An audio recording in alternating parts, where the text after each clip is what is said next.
the presence of all the dread demons of the pit. കത്തോലിക്കർ പവിത്രമായി കാണുന്ന തിരുവോസ്തിയെയും വിശുദ്ധ കുർബാനയെയും അവഹേളിക്കുന്നതിനോ അല്ലെങ്കിൽ തങ്ങൾക്കുള്ള വിയോജിപ്പുകൾ പ്രകടിപ്പിക്കുന്നതിനോ ആയി ആർത്തവരക്തം, മദ്യം തുടങ്ങിയവ ഉപയോഗിച്ച് നഗ്നരായി നിന്നുകൊണ്ട് കറുത്ത കുർബാന നടത്തുന്നവരാണ് സാത്താൻ ആരാധകർ.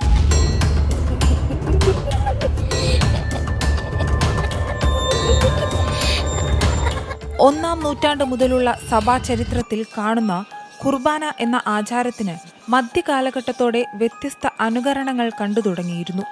കുർബാന മധ്യേ ശത്രുക്കളുടെ നാശത്തിനു വേണ്ടിയുള്ള പ്രാർത്ഥന, ശത്രുവിന്റെ ചിത്രം ക്രിസ്തുമതത്തിന്റെ ആചാരമനുസരിച്ച് സംസ്കരിക്കുക തുടങ്ങി വിശ്വാസികളുടെ വ്യക്തിപരമായ കാര്യസാധ്യത്തിനായി പല രീതികളും രംഗപ്രവേശനം ചെയ്തു.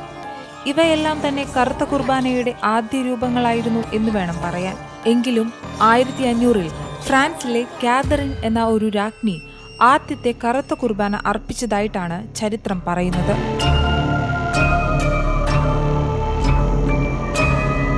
അമേരിക്കയിലെ കൻസാസിൽ ഇപ്പോൾ കത്തോലിക്കരും സാത്താൻ ആരാധകരും തമ്മിൽ ഒരു അപൂർവ സംഘർഷം നടക്കുകയാണ്. ഡൊണാൾഡ് ട്രംപ് അധികാരത്തിൽ തിരിച്ചെത്തിയതോടെ രാജ്യത്ത് ഗർഭഛിദ്രം നടത്തുന്നത് നിയമവിരുദ്ധമാക്കുകയും ഇതിനെതിരെ വ്യാപക പ്രതിഷേധം അമേരിക്കയിൽ വിവിധ ഭാഗങ്ങളിലായി ഉണ്ടാവുകയും ചെയ്തിരുന്നു. ഇതിന്റെ ഭാഗമായി സാത്താൻ ആരാധന നടത്തുന്ന സംഘടനയായ സാത്താനിക് ഗ്രോട്ടോ അമേരിക്കയിലെ കൻസാസ് സ്റ്റേറ്റ് ക്യാപിറ്റലിൽ ഗർഭഛിദ്ര അവകാശങ്ങൾക്കായി ബ്ലാക്ക് മാസ് അഥവാ കറുത്ത കുർബാന നടത്തുവാനെത്തി. എന്നാൽ ഗർഭഛിദ്രത്തെ ഒരു പാപമായി കാണുന്ന കത്തോലിക്ക വിഭാഗം ഇതിനെതിരെ പ്രാർത്ഥനാ ആഹ്വാനവുമായി രംഗത്തെത്തിയതോടെയാണ് ഇരു വിഭാഗങ്ങൾ തമ്മിലും സംഘർഷം ഉടലെടുത്തത്.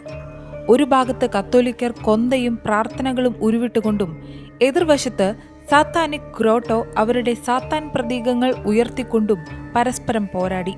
ഒടുവിൽ സാത്താനിക് ചർച്ച് നേതാവായ മൈക്കിൾ സ്റ്റുവർട്ടിന്റെ കയ്യിലിരുന്ന ഒരു ബുക്ക്ലെറ്റ് വലിച്ചു കീറാൻ 21-കാരനായ മാർക്കസ് ശ്രമിച്ചതോടെ വിഷയം കയ്യാങ്കളിയിലെത്തി. ഇരുവരെയും പോലീസ് അറസ്റ്റ് ചെയ്തു.